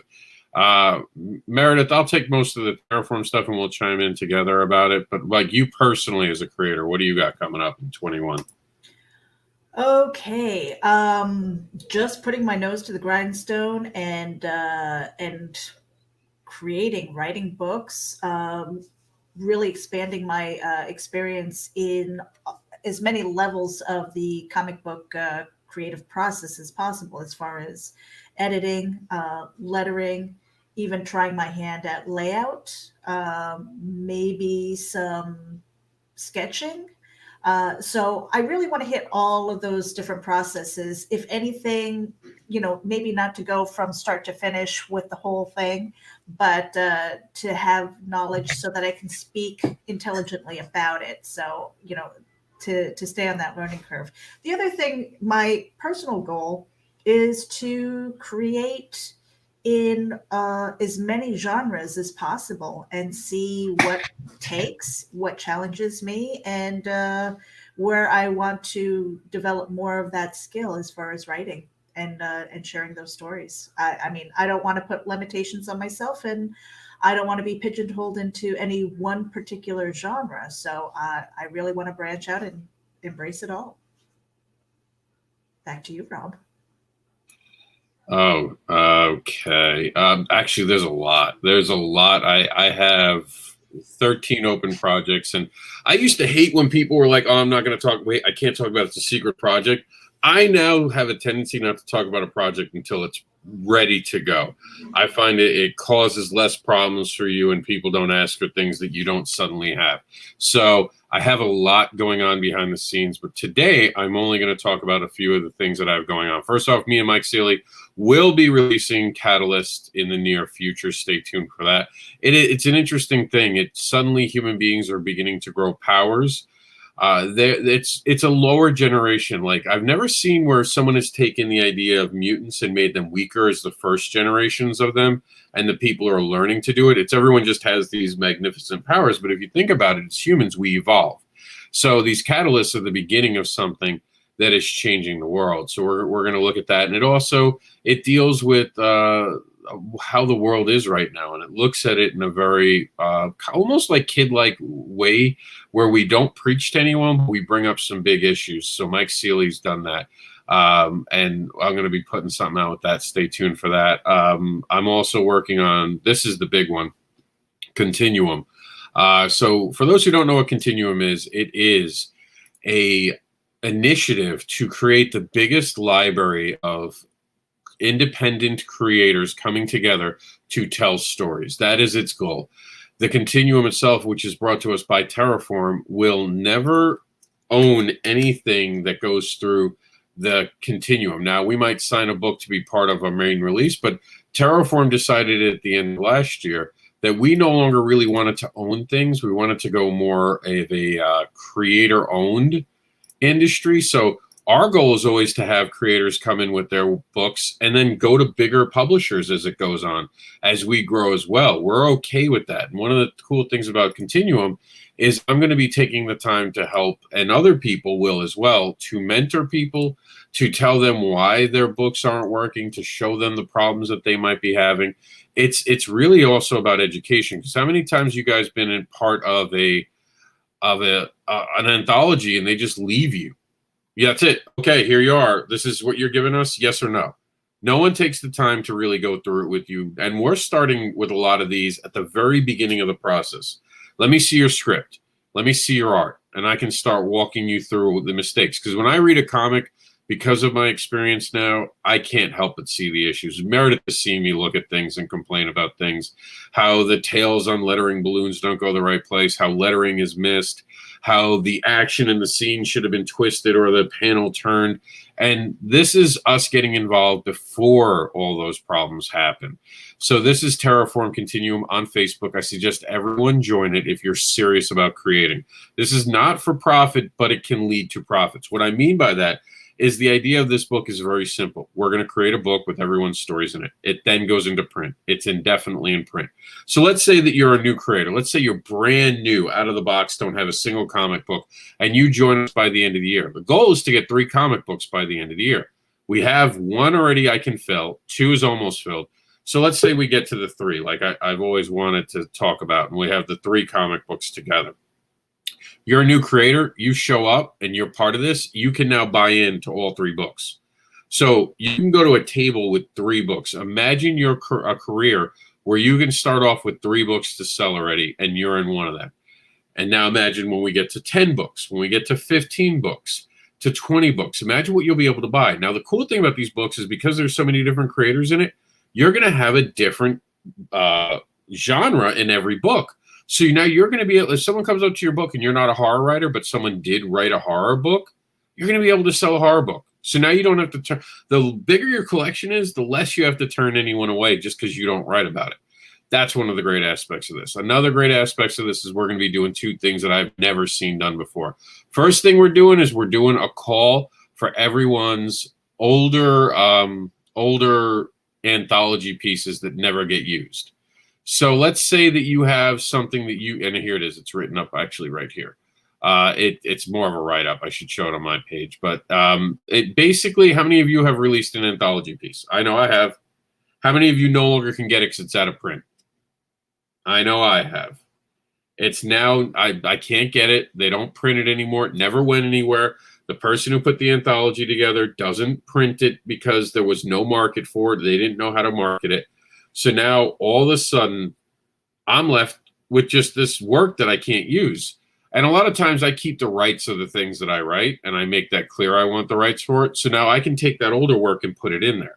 The second thing that we're announcing today, and we're going to say hello to Aaron in a minute, Meredith, is we're going to be bringing comic strips back to comic books.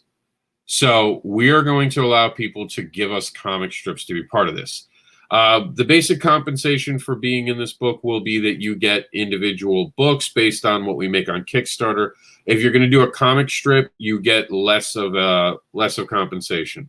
The book itself is not meant for direct profit right away when we first release it. You make money by selling the books, and you'll always be able to purchase the books from us for basically the cost of Terraform continuing to keep the catalog up and the printing cost itself. But you'll be able to get books to sell. It works for everyone. It's the same concept I had with the Advocator, except again, you're going to see us early in the process helping you avoid pitfalls. We accept between 4 to 8 page stories, and this again is about it's about building an audience. So like as this grows, you're going to get a bigger and bigger audience. You're going to be able to put out a 6-page story and see if people like it. Hey, I want to do this as like a pilot before I commit to a full comic book. Let me release it in that, see what people say about it, and then you can get feedback from people who are backing it. I saw it work with the Advocator. This is just the Advocator Evolved. For those who know the Advocator, it's the Advocator Evolved. I do want to bring in, because she showed up, our good friend. What's our name today? What are we going by today? You're on mute. You're on mute. I didn't mute you. So we can go by D. Alley or Redheaded Ed. It doesn't matter to me. I answer to everything. So.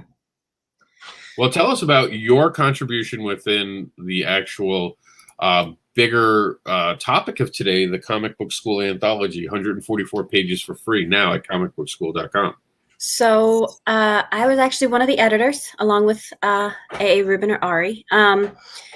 I went to Comic-Con in 2019 and met Buddy at one of his panels. I think we've all kind of seen his panels and stuff like that. And I basically told him that I was in a creative rut and I wasn't getting a lot done. And he challenged me to have an 8-page comic next year at 2020 Comic-Con, which of course, we didn't have. But I went home and wrote a schedule and tried to keep myself accountable. And the schedule was so good that I thought, okay, I'll share it with Buddy and see how he, thinks of it. And he said, it's great. Let's share it with like a wider community of people and get everybody involved.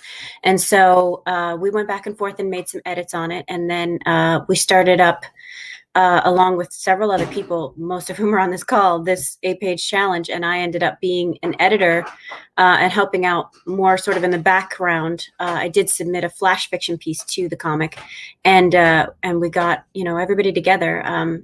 Between Matthew and Grant and I, we got the whole book paginated and edited and all the intros and stories and credits all in. And then, you have this really fantastic anthology now. So I like to think that I was part of the beginning steps or one of the people who helped it, become what it is, but it's mostly the people who wrote the comics that made it so awesome. So, but you also inspired it. You were there at every meeting that we had throughout the year. You were always the one, and you're the one who I said, I've never seen anyone break down a comic book to the steps that you did. That in itself, just those panels you make that go around our actual screen right now, I don't think I have it loaded as an overlay, and I really should have done it as an overlay. Oh yeah, here it is. So check out all the different steps, and that was how Erin looked at this process. To be fair, that's Buddy and me. Buddy had the basics of writing, art, editing, that kind of thing. But I actually broke the art steps down a little further, and he gave me the names for them once I did that. I'm a professional animator in my regular job, and so it's almost similar to sort of a storyboarding process all the way to full animation. That's the way that I looked at it, and Buddy took one look at it and said, yes, we do the same thing in comics, but we call it this. And so between the two of us, we came up with these steps. All right. And this is definitely I think this is a teaching tool all on its own, going to comic book school just for that. Another thing I wanted to mention was that she's actually a talented artist, and we don't get to see enough of that. And she has flash fiction for this. Do you want to explain the flash fiction that you were part of? Actually, I think Ari's better to explain the flash fiction. It was his idea and his baby. I just kind of piggybacked on it. My story is actually part of a larger epic. I'm a storyteller from way back. My dad trained me up when I was a kid to be a great storyteller. You know, when you come home from school and you say, what happened today? And you go, oh, nothing. Oh, really? Nothing? Nothing happened? Oh, well, this one thing happened. Oh, and how did that make you feel? And who was there? And what did they say? And what did they look like? And, you know, so you kind of learn how to tell stories and have these huge epics in my head. And one of the things that I've realized in doing this is you can't put out a huge epic as your first bit all at once. You know, you don't have the know-how to do that.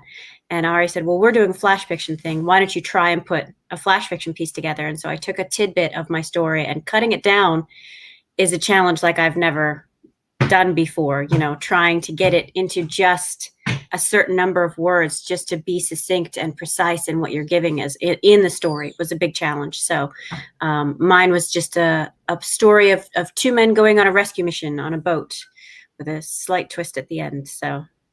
And now, Aaron, I know that Aaron or Ari, maybe you could tell this. When are we officially announcing? Because I know Meredith has been very, very pestering about what the next challenge is going to be. And I've stayed mum the whole time, and I told her to join, which you should be doing. You should be going out there, joining the comic book school group. That you can actually find it in the link I gave today for everyone. There is a link within that tells you how to join about the project. It's learn more about the secret origins of this heroic anthology project. Right in that link on there, it'll tell you how to be part of the next phase. But when can we start talking about all that?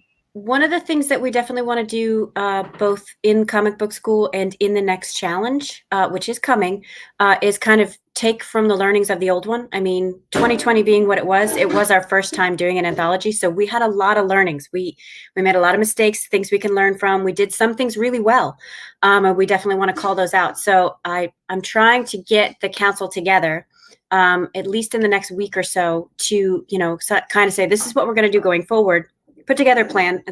I'm into plans. I really like plans. So once we have that, then we should be able to announce it. I know Ari and I had discussed, but it's not official yet, that we definitely want to have a monthly meeting. And I think that's always going to be the third Sunday of every month, Ari, we said. But that's to be confirmed here in this week. And then we'll start sending out the invitations, both to everybody that's already in the community, and then, you know, pushing to anyone who wants to join and start with the next anthology. So you're muted, bud. I did hit the unmute button. It didn't. I guess I didn't hit it right. I don't know. No worries. So one of the more important aspects of this has been community, and it's been having those voices that have continued to ring through, especially last year in 20. Erin was one of those voices we heard constantly on the chat. She was someone who always spoke and motivated people, so she deserves a lot of credit. I'm happy to have gotten to know her better last year and seeing what she can do. And I'm pushing her to try to do one of those comic strips actually for Continuum. I've been talking to her. I want to see. I saw her art and I was blown away by it. And I'm like, why are you just behind the scenes? This makes no sense. This is like having the NASCAR driver of all time being at the pit stop filling the guy's gasoline can for the. All right. Don't oversell it. I'm okay. I'm okay. No, I really like your art. I really do. I think there's a market for your art. And, you know, I hear this thing that artists say you have to actually draw to get known. Like you have to keep doing it. So I think you need to do some more. I want to see you in the 21 cycle. We'll put Ari in charge. Ari likes being in charge. He'll be in charge of everything. He's real good at it. He's real good at it. Ari, I think you've been voluntold. Yeah. Ari will just take care of the heavy lift, and Aaron will work just on getting us some great stories. Well, even just the people on this call, I mean, there's a lot of people who stepped up, even at the end. Like, I think one of the biggest challenges we had on this anthology was, you know, we all had done comics, had done art, and done, you know, things, but we had never actually put it into a production line. And so once the comic was done, getting the anthology to the end, there were a lot of learning steps. But like I said, everybody, especially people on this call, but everybody who stepped up at the end and, you know, helped get credits, helped do surveys, helped proofread, helped paginate, you know, all of that stuff that we hadn't thought of in the beginning, it helped get this comic done. And so there's a lot of leaders coming up in the community that maybe weren't there, you know, in the first month or the second month of this anthology that, you know, can take the wheel and just run with it. and they'll be way better than me. I mean, I was just fumbling along. I made a schedule, you know, and we got us here to a place where we're all making comics, which is awesome. So, well, it's definitely been a process that we want to repeat. I've talked to already a bunch of the people behind the scenes about what we do next, and we are going to continue to do this. That's the great thing about this. Hopefully, winding up at a convention sometime this year to show it someday. all. That was the goal, and we can hopefully make that. We're going to start saying goodbye because there's a lot of people say goodbye to. The other things, real quick, that I know. So I got a message someone sent me. I didn't show my part of the story. I'll play the 30-second clip in a second. It really does speak for itself. But real quick, things that I have coming for the year. I'm helping promote right now Cat Dad and Supermom and Ella Fart Never Forgets. It's in previews, along with some other great creators from the Scoot brand of comics under Scout. It is trying to get younger audience back into comics. Once again, we do wish you a happy new year, and we wish you a year full of comics and wonderful memories. We didn't get to talk about that. Our programming schedule has changed. Mondays we'll be doing, from now on, interviews throughout the day with a co-branded Comic Book Advocates Geek Insider Geek Speak. Maybe we'll call it Geek Speak Comic Talk. I have to talk to Meredith about the exact name just so it's a little different, because they do Geek Speaks with other things. We're also going to have the Market Watch, brand new. The Comics Market Watch starts this Tuesday, 11 a.m., so make sure you get us your news so we can talk about it. Wednesday, Backer Pause goes back to its original slot at 11 a.m. Thursday, this thing called Comic-Con Forecast that never really got to be. Meredith was like, what is that, when I was talking to her about it? That's how long that year was. She didn't even know that I did something called the Comic-Con Forecast. It is returning. As of now, we are already starting to get shows. I don't know how this winter is going to be, but I'm hopeful for the spring that we'll see a lot of conventions returning, and especially the summer. Fridays, we'll have the week ended. On Saturdays, we're taking it off. There might be specials, but you're not going to see much. Sunday, you can meet us here for the Sunday Comics Brunch at 11. And Fridays, every first Friday, you'll have Freaky Friday, where we will dare to talk about taboo topics once a month. And of course, Geek Insider will have its own lineup of stuff that will help promote as it is. But this is just the comics side because we are the comics side of Geek Insider, and we cover comics at comicbookadvocates.com. With that said, I've talked enough. I will play my video, and then we're going to go around the room and say goodbye. I can't believe 2 hours is already gone. So I appreciate everyone being on here. So this is what I contributed to the Comic Book School anthology. I just want to make sure I play the 30-second one. Here we go. My name is Mr. Anderson. I'm known as the Comics Advocate and Uncanny Devil. But more importantly, before all that began, I was just a creator trying to find my way. And thanks to Comic Book School, I did find my way. Check out my creative journey, see the roadblocks that I had, how Comic Book School inspired me, and all the great art brought to life by all these amazing creators who joined me on this creative journey. This is my answer to the 8-page challenge, and I hope it inspires your creative journey, and I hope it inspires you to take the next 8-page challenge. All right, guys, I'm just going to put you up on the screen and say your goodbyes. Jack, you're up first. Thank you so much. Everyone, please get this anthology, get it downloaded. There are a ton of creators that you can follow and enjoy. And definitely follow me and Evan, because we're going to be doing a lot more with Camridian in 2021. Thank you all so much for watching. What websites can we follow you at? You can follow me at arcaneinkdistries.com, at Jack Holder AI on Twitter, and Arcane Ink Distries on Facebook. Thank you all so much.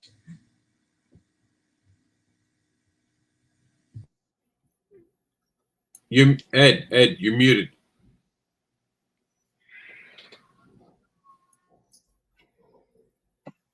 Okay, sorry about that. So thank you so much for having me today. I really appreciate the time. I'm excited to read this anthology now that I've been hearing about it today. So I'm going to go right away and read that. So next year, keep your eye out for more tales from Immortal Era. You can follow me on Finish Line Comics. It's on Twitter, Facebook, Instagram, and I post up new art and pieces of the story there. And also, if you go to finishlinecomics.com, you can sign up for the mailing list and get updates at what's coming around for that.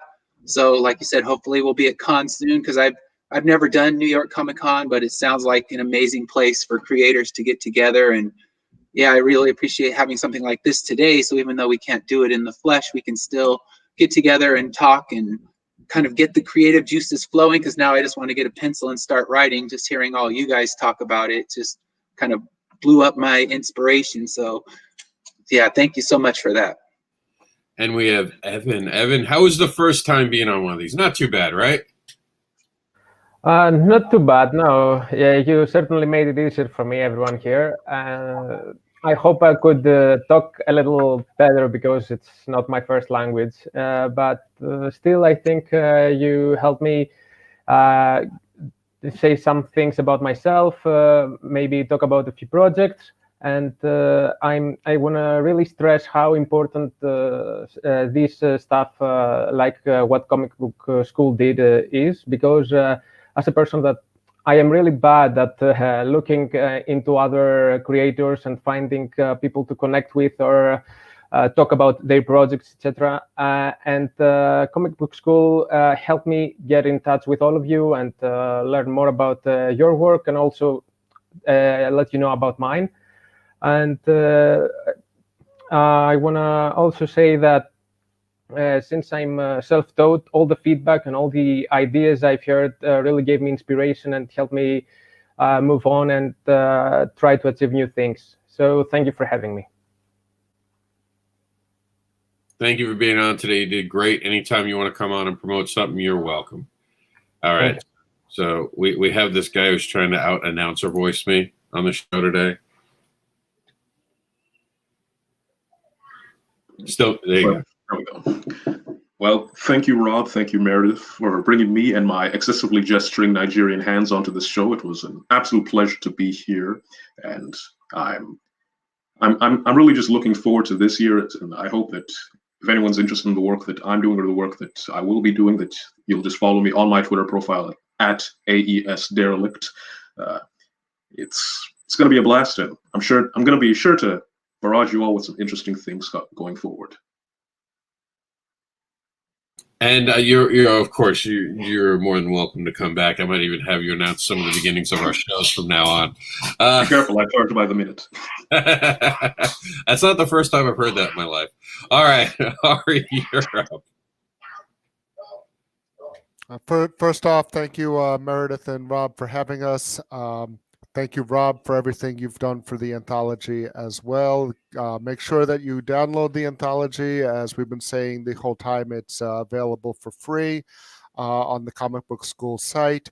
Also, join the forums and be the first to find out about the next challenge, which should be announced very shortly. You can follow me at the Surreal Ari right there. And at aaruben.wordpress.com. And before we go, I also want to give a special shout out to Erin, who wasn't on earlier, but none of this would happen without her. And go and vote for her on the Indie Comics Awards that Rob's running as well. Yeah, I totally forgot to even talk. We didn't even have time to bring that up, but yeah, that's going on right now. And I hope all you guys are part of it. Chris, tell us where we can find you. Well, first off, I want to say thank you guys for having me. I mean, this is awesome. This is fun. And thank you to all the creators that, participated in this project. I had a blast. The experience was incredible. And I look forward to seeing everyone's work, this year and in the future. If you want to follow at Tales Beyond for Instagram and Facebook, and Live Tales Beyond on Twitter. We're going to try to get a little better with the Twitter, but everything else is pretty sharp. And if you want to see what's going on with Wizards, Runt, Ragnarok Come, Teddy's, any of it, give us a follow. All right. And while she was late, she was missed, and now she's here so she can tell us how we can follow her. Oh, you're still muted. It didn't take. I'm telling you, there's something wrong with the mute button today. Okay. Well, my name is Erin Denali. I'm D. Alley in the comic. You can follow me at Twitter at Redheaded Ed. I'm also on Instagram, but that's a little more complicated. It's Redheaded Ed, but all the E's are 3s. So I'll link it. Anyway, I want to thank everybody for being on this morning. I'm sorry, I'm still on Central Standard Time, and whatever reason, I just didn't didn't make it on time, but I got here at the last minute. I thank you guys for all the praise. Trust me, you deserve way more of it than I do. I'm glad that we could start this community and do this anthology this year. I had a blast doing it, and I'm looking forward to all the things that we do next year. Rob, Meredith, thank you for always being our advocates and for helping us promote everything that we do and promoting everything that you do. You guys are great. Ari, same thing. Couldn't have done it without you, man. I mean, you picked up the ball when I dropped it, and you were always there to make sure that everything got done and done right. So thank you for that. But for all of those people watching, go get the anthology. It's a great bunch of work. It's more than 100 pages of comics in a year where, you know, we didn't have a lot of comics. So, and they're all good. They're all excellent. They're across the spectrum good. Different art, different styles, different stories. They're amazing. So thanks, guys, for having us. You're welcome, all of you. And all of you, of course, are welcome back onto future brunches with us. It's a great way to start the year. I mean, a positive swing towards everyone, so you all see what you can accomplish when you put your mind to it. Connecting with different creators is something that we wanted to do. We had a full house today, and I'm so happy about that. This is the way to start 21 off. Meredith, anything to add that I missed at this point? Yes, by the way, the awards are going on. I totally forgot to even mention that today. The awards have begun. We have more being added. Every 3 days, you might see a new award. It's all a choice of the fans this year. So everyone gets to vote. Everyone gets to join. There will be some criteria. We will make people kind of show the work they've done, or if they're an on-air talent. But for the most part, it's simple stuff. We just don't want it bombarded by people who haven't even created something or just trying to use it for advertising. Besides that, join it. It's basically an automatic join. As long as you know me or one other person in the group, it's like an auto join. So if I have to approve someone, it's generally because they haven't liked anyone or friended anyone yet, but we still invite you in. I just want to make sure that we don't get any weird stuff in there where someone's trying to sell Ray-Ban sunglasses. But Meredith, what did I miss? Yeah, I just wanted to say that it is a pleasure to meet every single one of you. Thank you for being part of the panel. I am looking forward to seeing what Comic Book School brings in 21. And, you know, just observing the process, seeing what you guys were doing. I was more in the background as a kind of an impartial observer. And as a comic noob, as I'm stepping into pretty much my first year of creating comic books, I'm inspired by the stories and the progress and the steps. So I'm really looking forward to taking part this year. And that's it, guys. That's our show for today. I appreciate everyone who took the time today to come on the show with us. We have all the links for everyone. I just finished updating it while we were live to make sure I've gotten everyone links. If anyone puts one in now in the private chat, I can still add it. It'll continue to go. Look, it's a new year. We made it through 20. Now we got to make it. We got to make it work. We have to do something with this. We have to get it done this year because we all complained about last year. We survived it. So we have to learn that. We have to go hard this year and create. As creators, we have to go out there and create things to keep people entertained. And as fans, we give you this promise. We will continue to give you new content for you to read. We will not be stopped. We will continue to create. You'll see something from everyone on this panel that's brand new that actually can be part of the awards. It was released just in time to be part of the 2020 Independent Creator Awards. So I'm pretty happy about that. And by the way, thank you, Buddy Scalera. For those who don't know, Buddy Scalera is in the Independent Creators Hall of Fame. We have I renamed the award. So it's one thing to be in the Hall of Fame, but I thought they should be given an award.